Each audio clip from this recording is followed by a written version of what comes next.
Sign these papers, Paige, so your husband can finally be with a woman of his caliber. My mother-in-law, Mimi, laughed, a sound as brittle and false as her acrylic nails. My husband, Ryan, stood beside her, his expression a mask of arrogance. They thought I was broken. They forgot who owned the sprawling Calabasas mansion they were currently standing in. I tossed the property deed onto the marble coffee table, watching the color drain from their faces. By all means, get married. But you have 30 minutes to get off my property before this story really begins. Let me know in the comments where you're all watching from. And don't forget to like and subscribe so we can keep growing this channel and bringing you more amazing content. The sizzle of a spatula hitting a hot cast-iron skillet was the opening soundtrack to the morning in a magnificent two-story home in the sun-drenched hills of Southern California. The aroma of sizzling chorizo and garlic, which should have been enticing, was instead the catalyst for the daily argument in the marble-clad dining room. Paige wiped a bead of sweat from her temple with the back of her hand. Since the crack of dawn, she'd been in the messy kitchen, a commercial-grade space at the back of the house, separate from the pristine showroom kitchen. She was personally overseeing an order for 500 gourmet lunchboxes for a corporate client. Paige's Pantry, her catering business, was thriving, but success hadn't made her complacent. She was always hands-on. Carrying a tray, Paige walked into the main dining room. There, Mimi was already seated, draped in a silk loungewear set that probably cost more than 2 months' salary for one of Paige's employees. The older woman's face was pinched, as sour as spoiled milk. "What is this smell, Paige?" Mimi eyed the plate before her with disgust, as if she'd found a bug in it. On the plate was a perfectly cooked chorizo and potato hash, topped with a flawless sunny-side-up egg. Paige set down a pot of freshly brewed coffee. "It's breakfast hash, Mimi. Ryan's favorite. I had some ingredients left over from the catering order, and it seemed a shame to waste them." "Waste?" Mimi cut in, her voice shrill. "So you're feeding your husband and his mother leftovers? My God, Paige. This house is a palace. The columns are imported marble, but your mentality is still stuck in some greasy spoon diner." Paige took a deep breath, trying to quell the rising frustration in her chest. "They're not leftovers from someone's plate, Mimi. They're fresh, unused ingredients. The chorizo was delivered this morning." "Excuses," Mimi scoffed, waving her hand dismissively. The gold bracelets on her wrist clattered dramatically. "You are a director's wife, Paige. Even if Ryan's company isn't his own, his title is impressive. You should try to match that. The house stinks of garlic and onions first thing in the morning. When will it ever smell like a Parisian perfumery, like Linda's house?" Just then, footsteps descended the grand staircase. Ryan Harris, Paige's husband, appeared in a crisp designer shirt, ironed to perfection by Paige the night before. He was handsome, the kind of man who turned heads, but his eyes that morning held a familiar look of weariness and entitlement. "What is it now, Mom?" "It's too early for all this noise," Ryan asked, pulling out a chair. He didn't look at Paige, his eyes immediately glued to his phone. "It's your wife! Feeding us catering scraps again. It's embarrassing, Ryan. What if we had guests over for an early meeting?" "The whole place smells like a taco truck," Mimi complained in a deliberately childish tone. Paige looked at her husband, hoping for a sliver of support. "Ryan, I just made some hash. You said last week you were craving it." Ryan put his phone down with a sharp click. He glanced at the plate, then at Paige. His look wasn't one of love, but of someone whose comfort had been disturbed. "Paige, can you just, for once, listen to my mother?" Ryan's voice was low but sharp. "If she doesn't like the smell of spices, then don't cook with them. Go buy some croissants or imported granola. I give you money for groceries, don't I?" Paige was stunned. The $5,000 a month Ryan gave her didn't even cover the electricity bill for a house this size, let alone Mimi's weekly spa treatments and shopping sprees. For years, the profits from Paige's Pantry had propped up their entire lifestyle. Water, power, internet, the housekeeper's salary, even the gas for the Escalade. Ryan drove Paige covered it all. "Ryan, that $5,000 was gone last week after I paid for your mother's charity luncheon buy-in," Paige replied softly, trying to remain logical. "What?" Mimi's eyes bulged. "Are you keeping tabs on your mother-in-law? This house is so grand because my son works his fingers to the bone. You're just along for the ride, living in luxury with a handsome husband. And you have the nerve to bring up one little charity event?" It was the same line, the one Mimi and Ryan always repeated. You're just along for the ride." Paige wanted to scream. She wanted to march to the safe, pull out the deed to the house, and tape it to their foreheads, but she restrained herself. She had promised her late father she would be a devoted wife, at least until her patience finally ran out. "Fine. If you don't want to eat, I'll clear it away," Paige said coldly, reaching for Ryan's plate. "Hey, don't!" Ryan stopped her, grabbing her wrist, but not gently. "I'll eat it. I'm late. But next time, just listen to my mom. Don't be so embarrassing." Ryan shoveled the hash into his mouth without a word of praise, though inwardly he admitted it was, as always, delicious. But his ego, and the need to impress his mother, kept him silent. Mimi huffed and reluctantly began to eat, though she never stopped grumbling about the smell of onions clinging to the expensive drapes. Paige retreated to her kitchen, her back to her husband and mother-in-law. She muttered to herself, "Enjoy it while you can, because my patience isn't a catering supply I can restock every day." That afternoon, an upscale cafe in West Hollywood was filled with the scent of expensive perfume and the sound of carefully suppressed laughter, the kind of laughter from socialites afraid of cracking their foundation. Mimi sat with two of her friends, Linda and Sharon. She felt insecure. The designer handbag she carried was a convincing knockoff Paige had bought for her online, while her friends flaunted the real thing. But for the sake of her image, Mimi always pretended her son Ryan was a wildly successful tycoon who spoiled her rotten. "Mimi, darling, is that a new bag?" "The texture of the leather looks a little different from mine," Linda asked, squinting at the bag in Mimi's lap. Mimi's heart hammered against her ribs. "Oh, this? It's a limited edition, dear. Ryan picked it up for me on his last business trip to Europe. The texture is meant to be unique," she lied smoothly. A cold sweat began to form on her back. Suddenly, the cafe door opened. A woman entered who instantly commanded the attention of the entire room. She was tall and statuesque, wearing a simple but elegant ivory dress that clung to her perfectly. Large designer sunglasses were perched on her head, and most importantly, she carried an authentic Hermes Birkin bag made of crocodile skin, a bag worth a small fortune. "That's Roxanne Shaw," Sharon whispered excitedly. "The Black Widow. Her husband died last year and left her a massive mining fortune. She just got back from living abroad." Mimi's eyes lit up. The words mining fortune were like a symphony to her ears. She watched Roxanne sit alone at a corner table, ordering a glass of Chardonnay in the middle of the day with an air of sophisticated boredom. Unwilling to miss an opportunity for social climbing, Mimi stood up. "Excuse me for a moment, ladies. I think I recognize her from one of Ryan's business galas." With forced confidence, Mimi approached Roxanne's table. Roxanne, who was actually stressing about a maxed-out credit card bill due the next day, looked up with a practiced, appraising gaze. Her eyes scanned Mimi from head to toe. "Fake bag," Roxanne thought. But then her eyes caught the key fob Mimi had placed on the table, the key to a Cadillac Escalade, which was actually one of the catering company's vehicles. "Maybe she's tacky new money. Could be useful," Roxanne mused. "Excuse me, you're Roxanne Shaw, aren't you?" Mimi said with feigned familiarity. Roxanne offered a dazzling smile, one she had practiced in the mirror to lure in her prey. "I am? And you are?" "Mimi Harris, Ryan Harris's mother. You might know my son. He's a director of investments in Century City." Mimi puffed up Ryan's mid-level position. "Oh, Ryan," Roxanne feigned surprise. "The handsome one, right? Tall, strong eyebrows? Oh my gosh, you're his mother. No wonder he's so dashing, with such a beautiful mother like you." The flattery sent Mimi soaring. They fell into conversation. Roxanne was a master manipulator. She spun a fabricated tale of a lonely life surrounded by wealth, of a vast business empire that needed a strong man to help manage it, and of how she longed for a mother-in-law figure she could go shopping with. "Oh, you have no idea the headaches I have, Roxanne," Mimi began to complain, seeing an opening.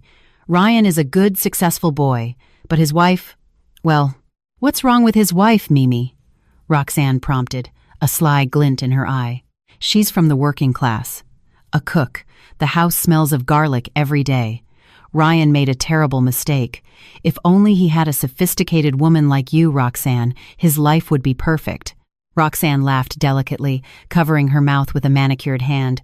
"Oh, Mimi, you're too much. But you know, sometimes a man needs a partner who can match his lifestyle. It must be so hard for Ryan, having to feel embarrassed to bring his wife to company parties."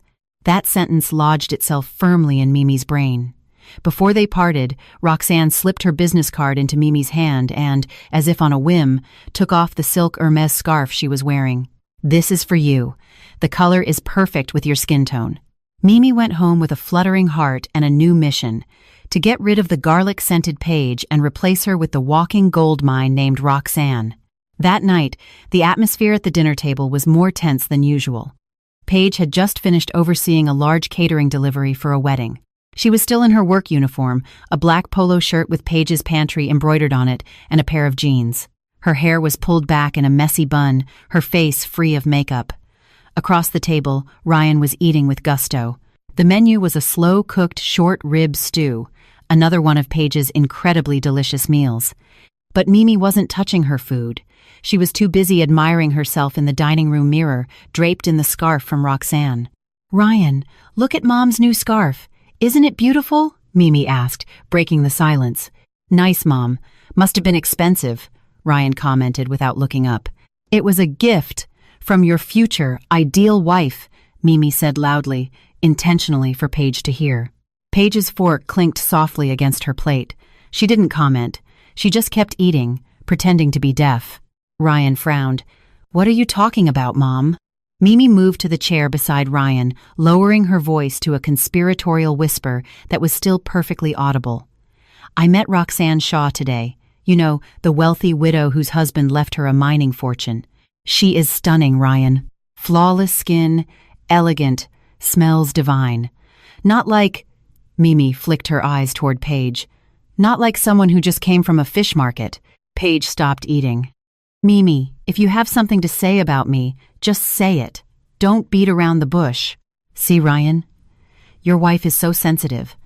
"I was just telling a story," Mimi lied, quickly changing her tune. She turned back to Ryan, stroking his arm. "Roxanne was asking about you, dear. She said she needs a man to help her run her businesses. Just imagine, Ryan, if you were with her, you wouldn't have to slave away as someone's employee. You'd be the boss. You'd be a king." Ryan fell silent.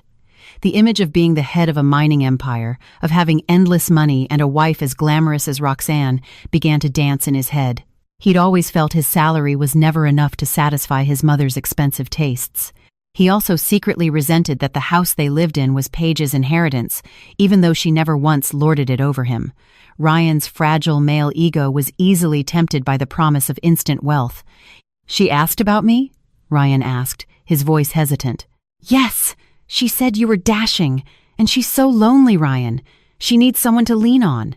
Mimi fanned the flames. "Now, compare that to Paige. What do you get from her? The smell of cooking all day. Your wife is so busy making pocket change she forgets to take care of her husband. Look at her. She looks like a mess." "I'm working to pay the electricity bill for this house, Mimi," Paige interjected sharply, her patience wearing thin, "and to pay for the gas in the car you drove this afternoon." "Hey!" Ryan suddenly snapped, making Paige flinch. He slammed his fork down. "Don't you dare bring up money again." "Why are you always like this, Paige? I'm sick of hearing it." "A wife's job is to make her husband happy, not to count every penny." Paige looked into her husband's eyes. Something had changed. Those eyes, once filled with love, were now filled with a greed his mother had just awakened. "I'm not counting pennies, Ryan.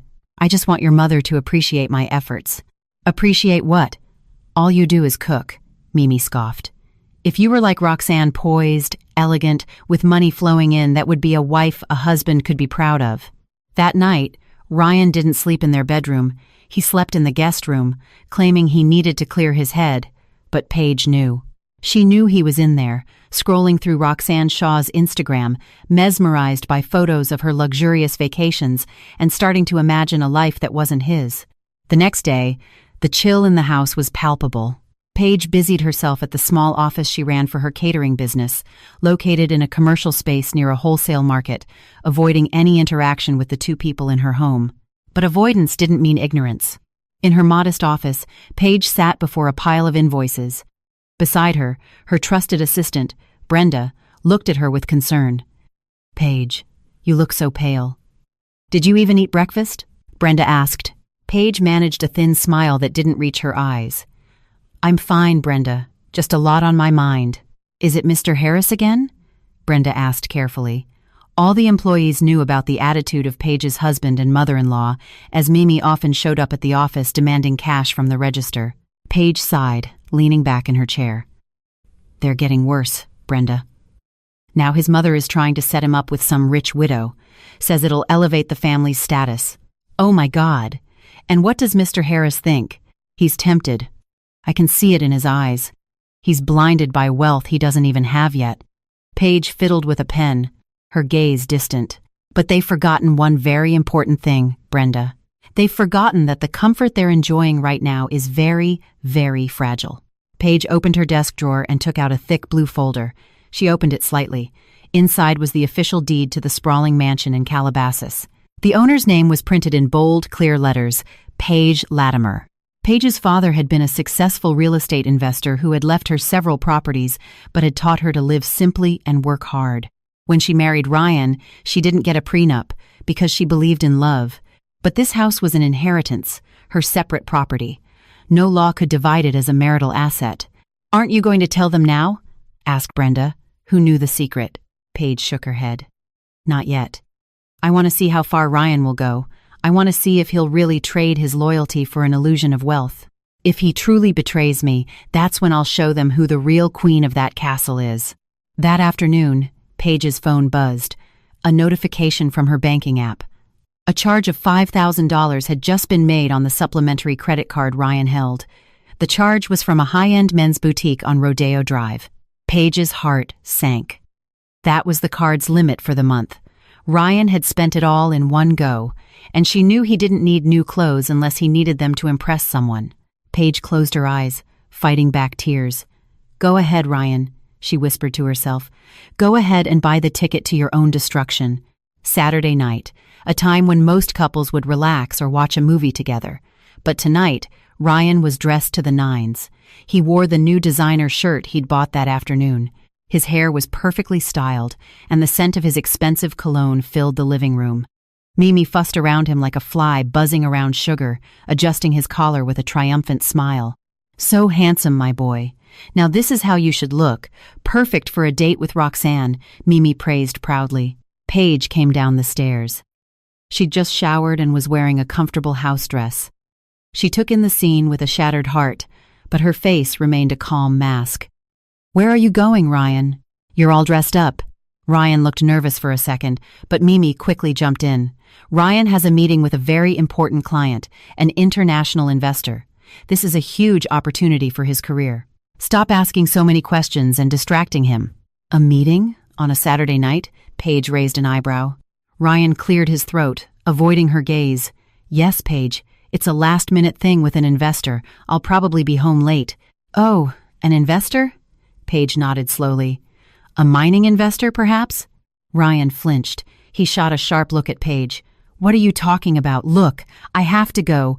You should be wishing me luck, not being suspicious all the time." He grabbed his car keys and hurried out the door, forgetting to kiss her goodbye as he usually did. Mimi saw him to the door, waving enthusiastically as if sending her son off to conquer a foreign land. As soon as Ryan's car disappeared down the driveway, she turned to Paige with a mocking smile. "See? Your husband is working hard for his future. And all you can do is be jealous. You're such an ungrateful wife."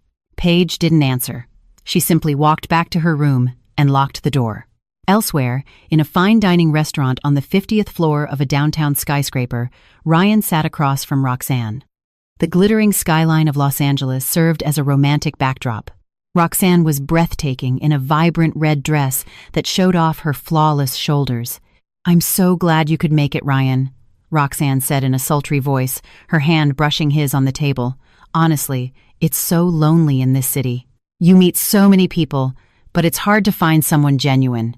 Ryan felt his chest swell with pride. He felt like the luckiest man in the world. Here was a stunning, wealthy woman who needed him. "You don't have to worry, Roxanne. I'm here for you. I can help you with anything, your business, whatever you need," he answered, his confidence soaring. Roxanne smiled. Inwardly, she was cheering. Hook, line, and sinker. She needed someone to co-sign on her mounting debts, and Ryan, whom she believed owned the lavish Calabasas mansion, was the perfect candidate. Ryan, Roxanne leaned forward, her eyes locking with his. I don't just need a friend. I need a partner. I need a husband who can help me lead my empire. But I know you're already married. Ryan hesitated. An image of Paige, cooking in their hot kitchen, flashed in his mind, only to be replaced by the sparkle of Roxanne's diamond earrings. The devil on his shoulder, which sounded a lot like his mother, whispered loudly in his ear. Leave Paige. Take Roxanne. He took Roxanne's hand, squeezing it tightly. That can be taken care of, Roxanne. What's important is how we feel. I'm not happy with my wife. She doesn't understand me. We're not in the same class. The words of betrayal rolled off his tongue effortlessly. There, in that luxurious restaurant, under the soft glow of crystal chandeliers, Ryan Harris officially sold his soul and trampled on his 5-year marriage for a beautiful mirage. And back at home, Mimi smiled contentedly as she watched TV, blissfully unaware that she had just dug her own grave. A week after that secret dinner, the atmosphere in Paige's house became unbearable. There was a tension in the air as thick as the LA smog. Ryan, who usually came home late and exhausted, now came home earlier, his face glowing with a strange mix of excitement and anxiety. Mimi, on the other hand, was like a cat that had just stolen a canary smug, satisfied and sly. That night, a rare rainstorm swept over Southern California. Thunder rumbled occasionally, as if nature itself was issuing a warning. Paige was sitting on the living room sofa, folding laundry. She deliberately did these small chores herself. It was a form of therapy for her patience. Paige, sit down. Ryan and I have something important to discuss with you. Mimi's voice cut through the quiet. She sat on her favorite velvet armchair, her legs crossed arrogantly. Ryan sat next to his mother, wringing his hands. He couldn't bring himself to look Paige in the eye. Paige set down the shirt she was folding. She looked at the two of them calmly. Her heart was pounding. She knew this moment was coming. What is it? Ryan cleared his throat, which was suddenly dry. Look, Paige, you know our financial situation. My salary, we can't keep going on like this. Our expenses are growing. Mom needs better health care, more treatments. Paige frowned. Ryan, your entire salary is yours and your mother's to spend. I cover every single household expense for my business. What more do you need? That's the point, Mimi cut in. You're the wife, Paige. The husband is supposed to be the provider, not the wife who acts like she's a business tycoon, making her husband feel inadequate. Ryan needs a career boost. He needs capital. He needs connections. And you can't give him any of that. Paige remained silent, waiting to see where this insane conversation was headed. Ryan finally looked up, his gaze a carefully constructed mask of pity. Paige, I've met someone. She's a successful businesswoman, a mining heiress. She wants to help me. She's willing to invest in me so I can start my own firm, so I'm not just someone's employee anymore. That's wonderful. It's great you found an investor, Paige said flatly, baiting him. The thing is, she needs a partner, Paige, Mimi added impatiently. She's a widow. She needs a husband to protect her and her assets, and she's chosen Ryan. Silence. Only the sound of rain lashing against the large windows could be heard. What are you saying? I'm saying you need to divorce your husband so he can marry her, Paige, Mimi declared, her voice loud and shameless. Her eyes gleamed with greed. She's a billionaire. If Ryan marries her, all our lives will be upgraded. You won't have to slave away in that smelly kitchen anymore. We can all live off Roxanne's fortune. Ryan took Paige's hand, trying to be persuasive. His hand was cold and clammy. Paige, this is for us, for our future. Roxanne is a wonderful person, and I promise I'll be fair to you. We can have a quiet divorce. I'll make sure you get a generous settlement. Paige pulled her hand away slowly, as if she had just touched something slimy. She stared at her husband's face. The face she once loved now looked utterly repulsive. This man was willing to sell himself for a fortune that wasn't even guaranteed, and he was asking his wife to sign off on the prostitution of their marriage. So, you want a divorce because she's rich? Paige asked, her voice quiet but piercing. It's not just because she's rich, Paige. It's a business strategy. Ryan defended himself, his voice rising as he felt cornered. You should be supporting your husband, not being so selfish. Do you want to see me stuck as a mid-level manager my whole life, while my friends are all driving Bentleys? Yes, Paige. Don't be a selfish wife who blocks her husband's path to success, Mimi added, pointing a finger at Paige's face. Roxanne is a woman of class. She's willing to have Ryan. You should be grateful. Paige closed her eyes. It hurt, of course, but beneath the pain, her mind was working with cold, swift logic. This is it, she thought. This is the line. Paige opened her eyes. There were no tears. Her tears had long dried up over her husband's foolishness. She stood up, walked to a desk in the corner of the room, and took out a set of papers and a pen. Ryan and Mimi exchanged a triumphant glance. They thought she was going to write a letter of agreement. Paige returned to her seat and placed the documents, divorce papers she'd had her lawyer draw up weeks ago, on the marble table. "I agree," she said. Mimi nearly jumped out of her seat. "Hallelujah! See? That's a good girl. That's a wife who knows her place." Ryan smiled broadly, a weight lifting from his shoulders. "Thank you, Paige. You really are an understanding wife. I promise, once my business with Roxanne takes off, I'll buy you a new car. You won't have to drive that beat-up catering van anymore." "Wait," Paige cut in, her gaze sharp. "I agree to the divorce, but there's a condition." "What condition?" "As long as it's not something ridiculous," Mimi said suspiciously. "I won't be a party to your generous settlement fantasy," Paige said firmly. "We're not negotiating assets, because there are no marital assets to negotiate." Ryan's face fell. "What do you mean? You just said you'd agree." "I agree to the divorce. Sign these papers tonight, and tomorrow we file them with the court." Paige pushed the pen toward Ryan. Ryan froze. A divorce. He was still comfortable with the services Paige provided. Paige who ran the house, Paige who prepared his clothes, Paige who never demanded anything. Roxanne might be rich, but he doubted she would ever iron his shirts. But Mimi nudged him hard in the ribs. "What are you thinking about? This is perfect. Just divorce her. Why would you hang on to a wife with no ambition? If you're divorced, you'll be single. Roxanne will be even happier. You'll be all hers." Ryan swallowed hard. His mother's words and the vision of Roxanne's wealth intoxicated his senses again. "She's right," he thought. "If I marry Roxanne, I'll be a mogul. I can hire 10 housekeepers to do what Paige does." "Fine," Ryan said, his tone defiant, his ego pricked. "If that's what you want, don't come crying back to me when I'm successful." "I won't." "Please, sign." With a hand trembling from a mix of adrenaline and arrogance, Ryan took the pen. He scribbled his signature on the divorce papers, his writing fast and angry. In that moment, he felt powerful. He felt like he was shedding a burden to fly to greater heights. Mimi beamed, her veneered teeth gleaming. Finally, freedom from the smell of garlic. "Ryan, call Roxanne right now. Tell her the good news. Tell her you're free and ready to be her partner." Ryan signed the last page with a dramatic flourish. He tossed the papers in front of Paige. "There. Are you happy now? As of this moment, we are done. I'll have my lawyer file these tomorrow."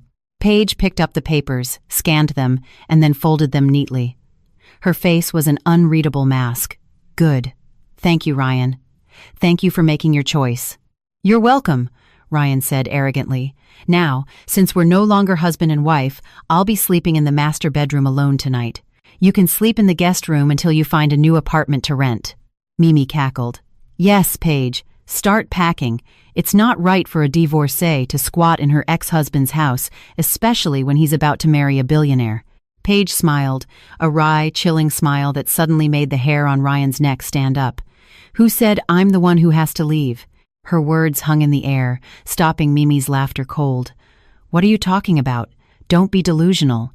This is my son's house. He worked his fingers to the bone for this place.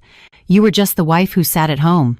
Paige didn't bother arguing. She stood and walked calmly to a large decorative cabinet in the corner. Tucked away at the bottom, hidden by a painting, was a small safe. She spun the combination dial. Click. The safe door swung open. Ryan watched, frowning. He knew about the safe, but Paige had always said it just contained catering documents and family recipes. Paige pulled out a thick green folder. She walked back to the table and slammed it down hard enough to make a vase tremble. "Thump! Open it," Paige commanded. Hesitantly, Ryan opened the folder. His eyes widened as he read the title of the document inside, Grant Deed. He read the name of the owner, printed in bold capital letters. Paige Anna Latimer, not Ryan Harris, not the Harris family. What is this?" Ryan stammered. "Can you read, Ryan? Or has your imaginary wealth made you illiterate?" Paige sneered. That is the deed to this house, the house you've been living in for 5 years. It was an inheritance from my late father, given to me before we were ever married. Mimi snatched the deed from Ryan's hands. Her eyes nearly popped out of her head. Impossible! This is a fake! Ryan told me he was paying the mortgage on this house. Ryan's face went white, the blood draining from it. He had lied to his mother at the beginning of their marriage. To boost his own ego, he'd claimed his wife's inherited home was the fruit of his own labor, a testament to his success. The lie he had maintained for years had just become a boomerang aimed at his own neck. Mom, Ryan didn't buy this house. Ryan's voice was a pathetic squeak. It's always been Paige's. What? Mimi shrieked, throwing the deed to the floor. You stupid boy, then where has your salary been going all these years? It went to you, Ryan yelled back, panicked. For your bags, your charity events, your vacations, for your ego, have you forgotten? Paige watched the blame game unfold, her arms crossed. Are you finished with the drama? Now, listen to me. Paige picked up the deed, brushing off the dust as if cleansing it of their filthy hands. This house is my sole and separate property. The furniture, the appliances, the Escalade in the garage that you love to drive that's registered to my company, it's all mine. Paige took a step forward, looking directly into Ryan's terrified eyes. You have been living here for free, eating for free, sleeping on a comfortable bed for free, using my electricity for free. And now, Paige pointed a trembling finger at the main door, since you have divorced me, you are strangers in my house. Wait, Paige, you can't do this. Mimi tried a new tactic, her voice suddenly pleading. We're family. You wouldn't do this to your mother-in-law. I'm an old woman, Paige. It's raining outside. Family? Paige let out a bitter laugh. A moment ago, you called me a parasite. A moment ago, you told me to get out. Do you have memory loss when it comes to your own cruelty? But, Roxanne, Ryan grasped for a lifeline. Exactly, Paige cut in sharply. She marched to the front door and threw it open. The cold night air and a spray of rain immediately flooded the warm living room. If she's so rich, go ask her to take you in. Now get out of my house. Paige's voice boomed, releasing 5 years of pent-up oppression. Mimi trembled violently, her legs giving way. She realized that without this house, she was nothing but a homeless woman with a knockoff handbag. Paige, please, don't joke. Ryan, son, say something to your wife. Ex-wife, Paige corrected coldly. I'm giving you 30 minutes. Get your clothes, and only your clothes. Don't you dare touch anything else. I have security cameras in every corner. If so much as a spoon goes missing, I'll report you to the police for theft. Panicked, Ryan scrambled upstairs to their room, followed by Mimi, who dragged her feet, sobbing hysterically, not tears of regret, but tears of fear at the prospect of poverty. In the bedroom, chaos erupted. Mimi tried to stuff her jewelry box into a suitcase. Mom, those are all fakes, aren't they? Ryan asked, stressed, throwing his own clothes haphazardly into a duffel bag. Some of it is real. The diamond earrings Paige gave me for my birthday last year, Mimi cried. Suddenly, Paige was standing in the doorway, flanked by Frank, the property's security guard, who had been called inside. Frank's face was grim, ready to drag out anyone his employer commanded. Check her suitcase, Frank, Paige ordered. Frank stepped forward and opened Mimi's suitcase. He found a luxury watch and several small crystal figurines. These belong to Mrs. Latimer, Frank said firmly, removing the items. Those were gifts to me, Mimi shrieked, trying to snatch them back. They were gifts to my mother-in-law. You are no longer my mother-in-law. Besides, I bought them with my money. Consider it 5 years back rent for your room, Paige said icily. The 30 minutes felt both agonizingly long and brutally short. Finally, Ryan and Mimi stood on the front porch with 2 large suitcases and several bags. They were a mess.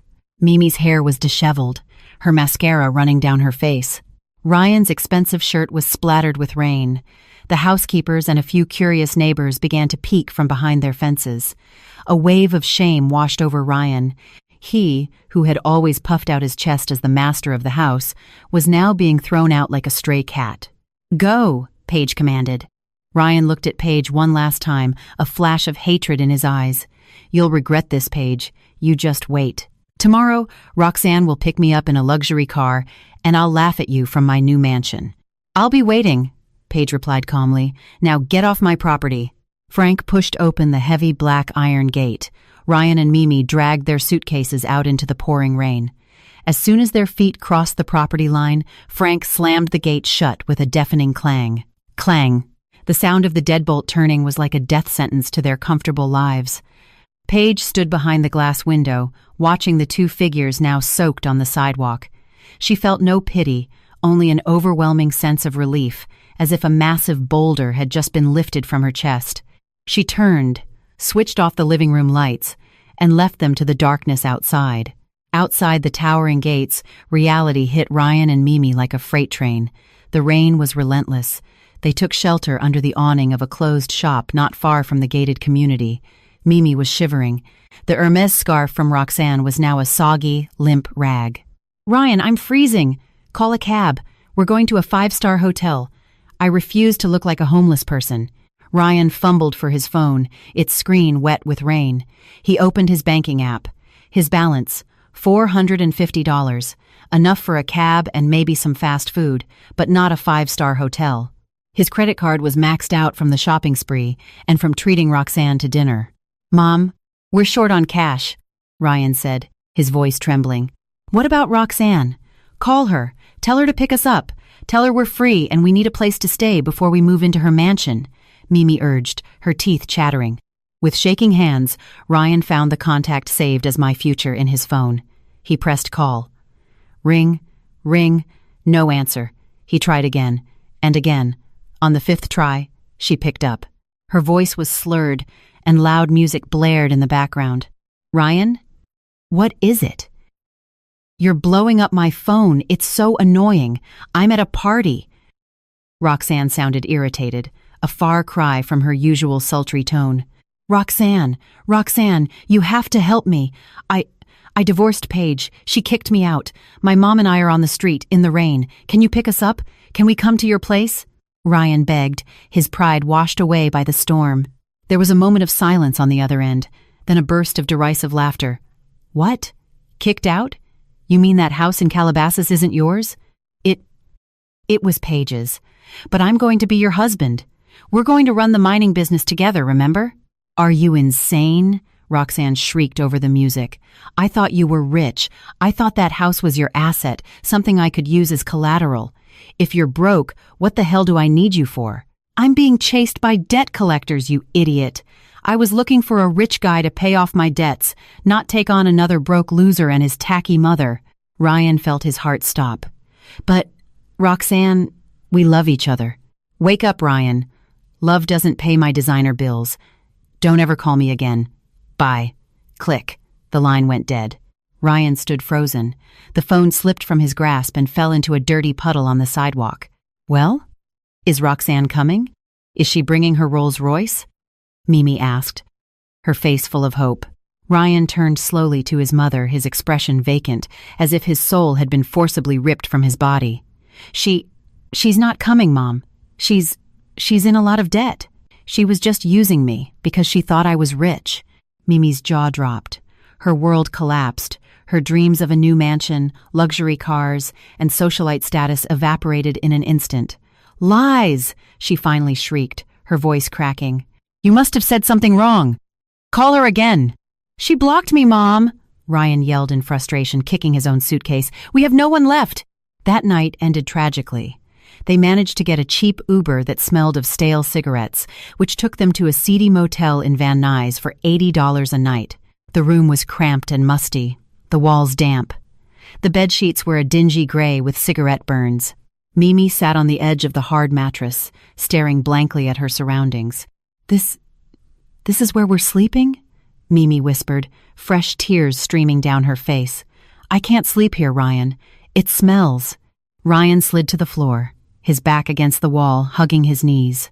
He thought of his bedroom in Paige's house. The soft, king-sized bed, the scent of the lavender diffuser Paige always kept on, the warm, thick comforter, all of it gone. "Get used to it, Mom," Ryan mumbled bitterly, staring at the water-stained ceiling. "This is our new palace, the palace our own greed built.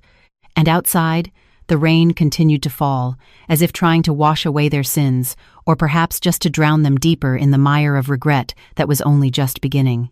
The morning sun that pierced through the grimy curtains of the motel room brought no warmth, only illuminating the dust motes dancing in the stale air. Ryan woke up with a stiff back. He instinctively reached across the bed, a years-old habit of looking for Paige to ask for a glass of water. His hand met the cold, peeling paint of the damp wall. Reality crashed down on him. "Ryan, the hot water's out! Ryan!" Mimi's shriek from the bathroom shattered his thoughts. He dragged himself to the cracked plastic bathroom door.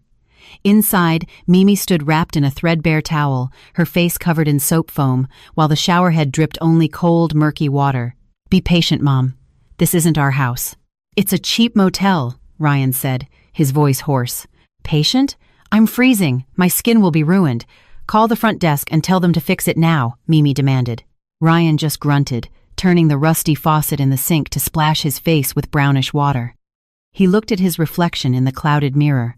The dark circles under his eyes were stark. He looked 10 years older overnight. At the office, things were no better. He was late, his shirt was a wrinkled mess, and he hadn't eaten. "Rough night, Harris?" a colleague jeered. "Looks like you slept in your car." He tried to focus, but his mind was a whirlwind of shame and regret. Then, his phone rang. It was HR. "Mr. Harris, the CEO needs to see you now. There have been some complaints about your performance." In the sterile, cold office of his boss, a file was tossed onto the desk. "Ryan, I'm hearing you have personal problems. Clients can't reach you, and you show up looking unprofessional. Fix it, or I'll find someone who can. This is your final warning." 3 days later, the little cash Ryan had from pawning his watch was gone. They had to move. He found a tiny, sweltering studio apartment in a rough neighborhood, the kind with thin walls and the constant smell of boiled cabbage from next door. The first night, there was a living nightmare of noisy neighbors, mosquitoes, and suffocating heat. "I want air conditioning, Ryan. I'm getting rashes," Mimi wailed, scratching her arms. Ryan, trying to cook instant noodles on a single hot plate, slammed the pot down. "Shut up, Mom! Just shut up!" he screamed, his eyes red with fury. "Stop demanding things! We're broke! Do you understand? Broke! My savings are gone, paying off the credit card debt you racked up, buying fake bags. We have nothing." Mimi stared, shocked by his outburst. Then she fired back. "This is all your fault. If you had been smarter, you would have convinced Paige to stay. If you weren't such an idiot, you would have seen through that Roxanne tramp. You failed me. I did this because I listened to you," Ryan bellowed, pointing a trembling finger at her. "You poisoned my mind. You told me Roxanne was our ticket. You told me Paige was beneath us. Well, enjoy it, Mom. This is the result of your brilliant parenting. Go on, eat your pride." They ate their instant noodles in a thick, hateful silence. Stripped of their luxury, their true, ugly selves were laid bare. Meanwhile, at the Calabasas mansion, the atmosphere was the polar opposite. The house felt brighter, more spacious, and above all, peaceful. Paige had donated Mimi's gaudy velvet furniture to a thrift store and was waiting for a new, minimalist set to arrive. Her business, Paige's Pantry, was booming. Without the mental burden of her husband and mother-in-law, her energy and creativity had multiplied. That afternoon, she had a meeting with an important new client. A sleek black sedan pulled into her driveway. A handsome, well-dressed man stepped out. It was Leo Vance, a rapidly ascending real estate developer looking to secure daily catering for his hundreds of construction workers. "Mr. Vance." "Welcome," Paige greeted him professionally. "Please, call me Leo," he said, shaking her hand firmly. "I've heard great things about Paige's Pantry. I have to say, the owner is even more charismatic than I imagined." The meeting went smoothly. Leo was not only a sharp businessman, but also a genuinely good person. He was impressed by Paige's vision and passion. In the middle of their conversation, he noticed a box of discarded items in the corner of the garage, including a cracked wedding photo of Paige and Ryan. "Forgive me for being forward," Leo said gently. "Spring cleaning some old memories?" Paige looked over and laughed, a genuine, carefree sound. "Not memories, just trash. I'm doing a major renovation, not just on the house, but on my life." Leo looked at her with a newfound admiration. "A life renovation is sometimes necessary," he said, his voice warm. "It helps you build a stronger foundation, and I have a feeling the new structure you're building is going to be magnificent." That day, Paige didn't just land a multi-million-dollar contract. She found validation that she was worthy, capable, and deserved better. That night, she sat on her balcony, looked at Ryan's blank profile picture on her phone, and pressed block. "Goodbye, past," she whispered. "Hello, me." Weeks turned into a month. One sweltering afternoon, Ryan was at their dingy apartment when his mother started complaining of a terrible headache. "My head feels like it's splitting, Ryan. My blood pressure must be through the roof." Before he could respond, her eyes went wide, her face drooped to one side, and she collapsed. At the county hospital, the diagnosis was a minor stroke. The reality of their situation became brutally clear. They had no insurance. Ryan had let the policy lapse, thinking it was an unnecessary expense. His mother was treated in a crowded ward, and the bills were already piling up. His phone buzzed. An email. It was his official termination letter from his job. He stood in the sterile hallway, his mother lying unconscious in a bed, a pink slip in his hand, and less than $50 in his wallet. This, he thought, was hell. When Mimi was discharged, she was not the same. The left side of her body was weak. Her speech was slurred. Ryan became her reluctant nurse, feeding her, cleaning up after her, his days a monotonous cycle of despair. "The porridge is tasteless, Ryan," Mimi would mumble, tears in her eyes. "I miss Paige's oxtail soup." The name was a knife in his gut. One desperate night, he decided. "Mom, tomorrow I'm going to see Paige." Mimi's eyes lit up with a flicker of hope. "Yes, son, apologize, grovel. Paige has a soft heart. If you beg her, show her how sick I am, she won't be able to turn us away. We can live in the guest house, even the servants' quarters. Anything is better than this." The next morning, Ryan put on his last clean shirt and made the long journey back to Calabasas. When he arrived, he barely recognized the place. The gates were newly painted, the landscaping was immaculate, and a brand new white Porsche SUV sat in the driveway. He rang the intercom. Frank, the security guard, answered. "What do you want, Mr. Harris?" His voice was cold. "I need to see Paige. It's an emergency." "My mother." Just then, Paige appeared behind the gate. Ryan gasped. She was radiant, dressed in a simple, elegant sundress, her hair flowing, her skin glowing. She looked happy, healthy, and a million miles away from the tired woman he had known. She stopped a few feet from the gate, her expression not of anger or hate, but of complete indifference, which was far more painful. "What do you want?" she asked. "Paige, I'm sorry." Ryan immediately fell to his knees on the hot pavement. Real tears streamed down his face. "I was a fool. I'm being punished. My mother had a stroke. We have nothing. We're starving. Please, Paige, take us back. I'll be your driver, your gardener, anything." Paige listened, her expression unchanging. "Ryan," she said, her voice calm but final. "You ask me to remember the good times." "Which good times? The time you cheated on me? The time your mother insulted me every single day? Or the time you threw me out of my own home in your delusional fantasy? I'm sorry to hear about your mother, but she is your responsibility. You wanted to be the big man, the king, so be one. Take care of her." "You're being cruel." "No," Paige said, a sad smile touching her lips. "I'm being kind to myself. The door to this life is closed to you forever." She turned and walked back into her magnificent house. "Paige, don't go!" Ryan screamed. Clang! Frank shut and locked the gate. Ryan was left kneeling on the asphalt, alone, realizing that his tears were now worthless to the woman who had once cried an ocean for him. 6 months passed. Ryan was now a driver for a food delivery app, his face weathered, his hands calloused. He was forced to bring his mother, now confined to a cheap, second-hand wheelchair, with him on his routes, leaving her on sidewalks outside restaurants while he picked up orders. One evening, he was waiting outside a 5-star hotel in Beverly Hills where a celebrity wedding was taking place. A black Rolls-Royce pulled up. Leo Vance stepped out, looking dapper in a tuxedo. He turned and offered his hand to his date. It was Paige. She was breathtaking in a stunning crimson gown, diamonds glittering at her neck. She took Leo's arm, laughing at something he whispered to her, her face alight with a joy Ryan had never been able to give her. They looked like royalty. As they walked the red carpet, a reporter shouted, "Mr. Vance, when are you two tying the knot?" Paige just smiled and looked at Leo with pure love, a look that was once reserved for Ryan. Across the street, in the shadows, Mimi started to make guttural, sobbing sounds, pointing a trembling finger at the hotel. My daughter-in-law, she rasped. Ryan's chest felt like it was being crushed. He saw everything he had thrown away, a diamond he had discarded for a piece of glass, and now that diamond was being cherished by a king. "She's not your daughter-in-law anymore, Mom," Ryan said, his voice cracking. "She's a queen, and we're just the dirt on her shoes." He started his noisy scooter and drove them away from the glittering lights, back to their dark, musty reality. 2 years later, the tiny studio apartment was even more derelict. Ryan was now a manual laborer at a wholesale market, his body thin and broken. The single mattress in the corner was empty.